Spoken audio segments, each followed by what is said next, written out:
আসসালামু আলাইকুম ভিউয়ার্স, সবাই কেমন আছেন? কৃষকের ভাই চ্যানেলের আরও একটি ভিডিওতে আপনাদের সবাইকে স্বাগতম।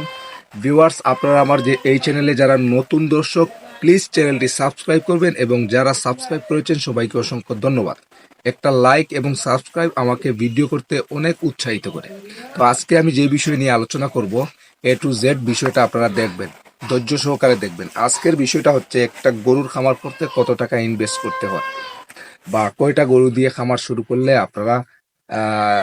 আপনাদের ভালো হয়। ঠিক আছে, তো সর্বপ্রথম বলি, গরুর ফার্ম করতে কত টাকা পুঁজি লাগে সেটা ডিপেন্ড করে গরুর সাইজের উপরে। যদি আপনারা বড় গরু কিনেন তাহলে কিন্তু টাকা বেশি লাগবে, যদি আপনারা ছোট গরু কিনেন, বাছুর কিনেন, তাহলে টাকা কম লাগবে। ঠিক আছে, তো কয়টা গরু দিয়ে খামার শুরু করা উচিত?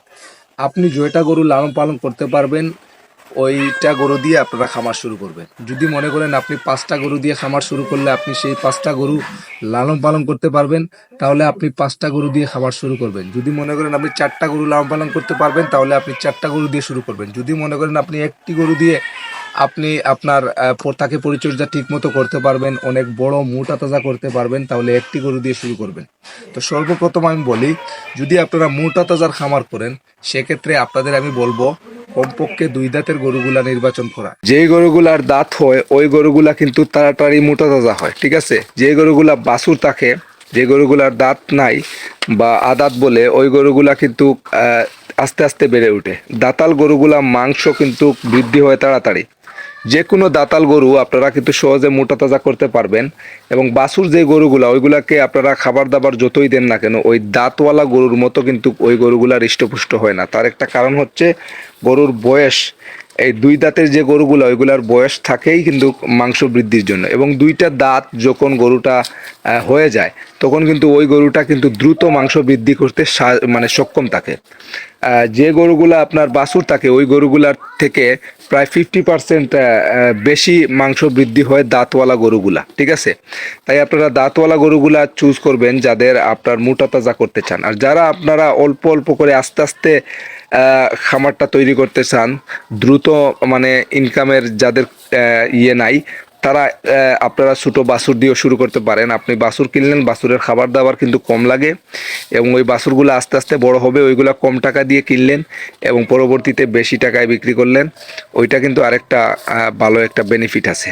এবং যারা মনে করেন মোটা তাজা সেক্টর না করে আপনারা গরু বৃদ্ধি করতে চান, মানে আপনার 1টা থেকে 5টা গরু হবে, 5টা থেকে 10টা হবে, তারা অবশ্যই গাভী গরু, যে গরুগুলা গাব আছে বা যে গরুগুলার সাথে বাছুর আছে, ওই গরুগুলা আপনারা ক্রয় করবেন।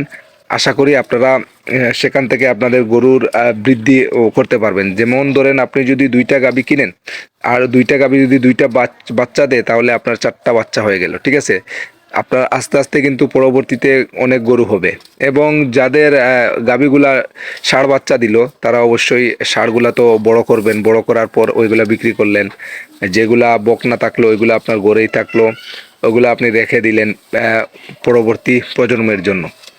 তো আসলে গরুর খামার করতে টাকা লাগে নাইলে লাগে না। ছোটো বাছুর যদি আপনি 2টা কিনেন তাহলে আপনি 40,000 টাকা দিয়ে 2টা বাছুর, সুন্দর সুন্দর বাছুর, বা 50,000 টাকা দিয়ে কিনতে পারেন। আবার বড় গরু, একটা গরু আপনি 50-60 হাজার, 65,000, 70,000 এরকম রেটে একটা মোটামুটি ভালো গরু আপনারা কিনতে পারবেন। মানে লাখের ভিতরেও কিন্তু গরু পালা যায় এবং গরুর খামার করা যায়। ঠিক আছে, একটা গরুকেও আমি বলি খামার, 10টা গরু যে পালে তাকেও বলি খামার, কারণ একটা গরুতেও কিন্তু পরিশ্রম আছে ভাই। মনে হয় যে একটা গরু পরিশ্রম নাই, এটা হচ্ছে ভুল। যাদের ঘাস আছে, যাদের টাকা আছে, যাদের খামার ব্যবস্থাপনা আছে, তারা 10টা গরু পাললে যেই কষ্ট, যাদের ঘাস নাই, যাদের খামার ব্যবস্থাপনা নাই, তাদের একটা গরু পাললেই সেই কষ্ট। তাই কোনো খামারিকে ছোট করে আমি দেখি না। আর বিশেষ করে আমি এইরকম ছোট ছোট প্রান্তিক খামারের জন্য ভিডিও করে থাকি, বড় বড় খামারিদের জন্য আমি ভিডিও করি না। ঠিক আছে, আমি ছোট ছোট যারা 1টা 2টা 5টা গরু পালে তাদেরকেই আমি উৎসাহিত করি, যাতে ওরা আগামীতে আরও উৎসাহিত হয়ে গরু লালন পালন করে। আমি ছোট ছোট খামারিদের সবসময় প্রাধান্য দেই, প্রান্তিক খামারিদের প্রাধান্য দেই। আমি চাই তারা 1টা 2টা গরু লালন পালন করুক এবং আমার কাছ থেকে কিছু শিখলে তাদের যদি কোনো উপকার হয়, তো এতেই আমি খুশি। তো আজ এই পর্যন্তই। ভিডিওটি ভালো লাগলে একটা লাইক করবেন, চ্যানেলে নতুন হলে সাবস্ক্রাইব করবেন। ধন্যবাদ। আল্লাহ হাফিজ। আসসালামু আলাইকুম।